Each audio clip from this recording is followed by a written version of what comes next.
नमस्कार दोस्तों, स्वागत है आपका आज और एक life changing moral story of Buddha में। बुद्ध जी की मोरल स्टोरी आज आपकी जीवन की एक बहुत अनमोल सीख देगी, इसलिए कहानी को आखिर तक सुने और अनमोल ज्ञान प्राप्त करो। दोस्तों, एक बार महात्मा बुद्ध किसी गांव में प्रवचन दे रहे थे। वे अपनी बात को समाप्त करते हुए बोले, मानव के दुख का कारण है स्वयं को किसी से बांधना। जहां भी मोह होता है, बंधन होता है, वहां दुख स्वयं ही उत्पन्न हो जाता है। अपने बंधनों को जानें और उनसे बाहर निकलने का प्रयास करें। अगले दिन उनके पास एक व्यक्ति आया। महात्मन, मैंने कल आपका उपदेश सुना। उसने बुद्ध को दंडवत करते हुए कहा, तुम्हारी बातें मेरे दिल में उतर गईं। मैंने अपने बंधनों को तोड़ दिया है और माया मोह को छोड़ दिया है। मैं अब आपके पास आना चाहता हूं।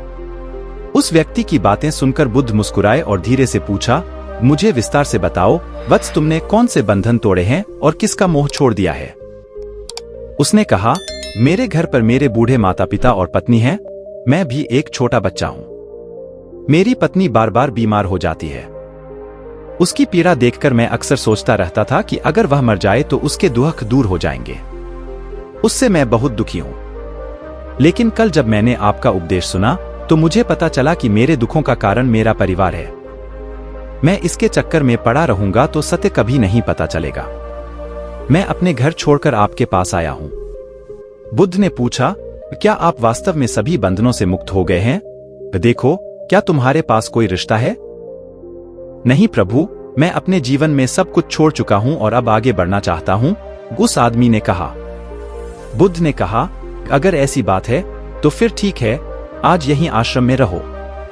मैं कल आपको क्या करना चाहिए बताऊंगा। बुद्ध ने अपने एक शिष्य की ओर इशारा किया। शिष्य उन्हें आश्रम के अतिथि कक्ष में ले आया। वह व्यक्ति आश्रम की गतिविधियों को उत्सुकता से देखता रहा। उन्हें देखकर वह बहुत खुश हुआ और उसे अपनी अच्छी किस्मत पर गर्व हुआ। अगले दिन बुद्ध ने कहा, तुम्हें पूर्व की दिशा में जाना है, वहां एक गांव मिलेगा।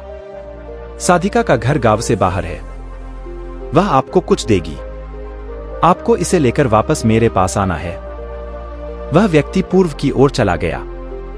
मौसम गर्म था। कुछ ही देर में उसके शरीर पर पसीना आ गया। उसे भी प्यास लगने लगी।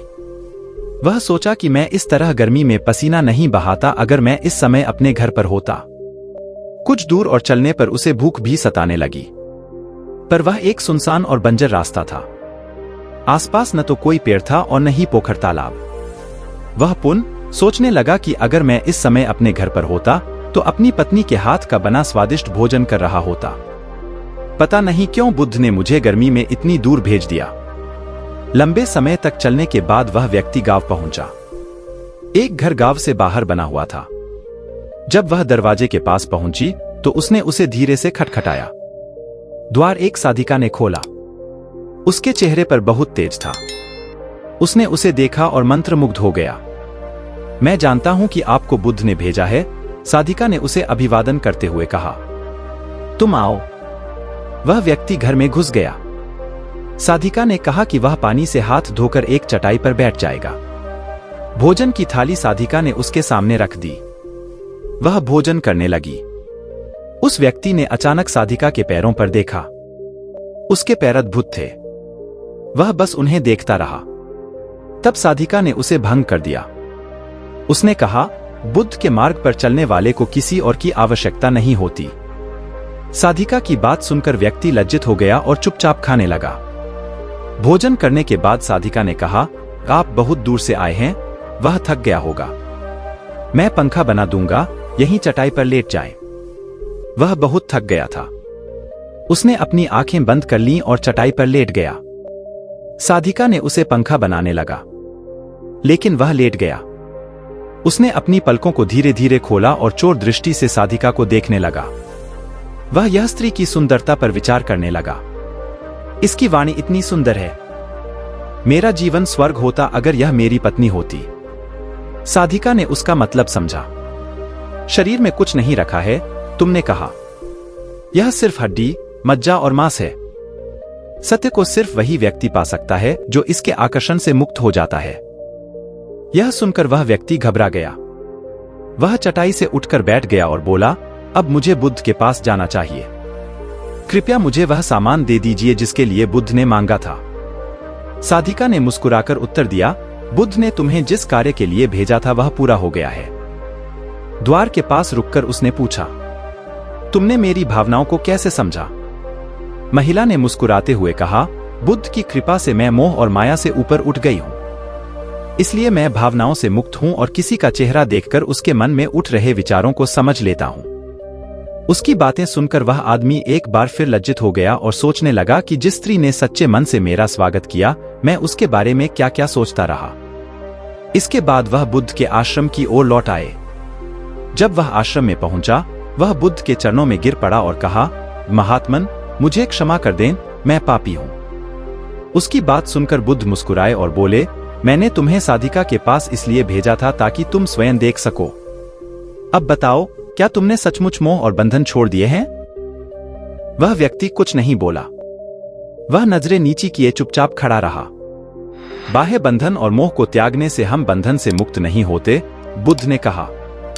वास्तव में हमें मोह और बंधन है।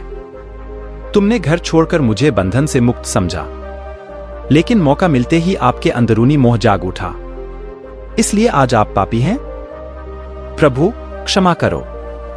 उसने हाथ जोड़े। फिर उसने धीरे से कहा, तुम सही कह रहे हो। मैं सिर्फ अपनी पत्नी से बचना चाहता था। वह अत्यधिक बीमार रहती है। 1 वर्ष से हमारे बीच कोई रिश्ता भी नहीं बन पाया। मैं भी कुछ अधिक नहीं कमाता हूं, इसलिए मैं भी अपने परिवार की जिम्मेदारियों को पूरी तरह से नहीं निभा पा रहा हूं। शायद इसी कारण मैं अपने परिवार से दूर होना चाहता था। लेकिन अब मैं जानता हूं कि मेरा परिवार मेरी सच्चाई है और मेरी जिम्मेदारियों को पूरा करना ही सच्चाई है। बुद्ध ने कहा, मैं जो कुछ कहता हूं वह अपने अनुभव के आधार पर कहता हूं।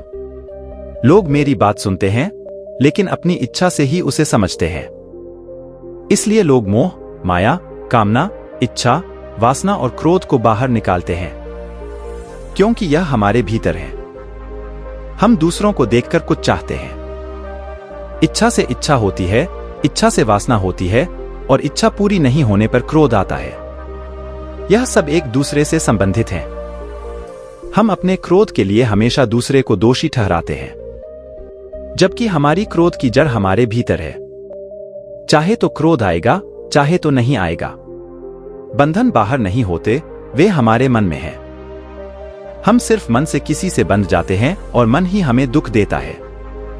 लेकिन जो लोग इन बातों की गहराई तक पहुंचते हैं, वे दुखों से हमेशा मुक्त होते हैं। दोस्तों, हमें उम्मीद है कि आपको बुद्ध की ये कहानी, हमें दुख कौन देता है, पसंद आई होगी।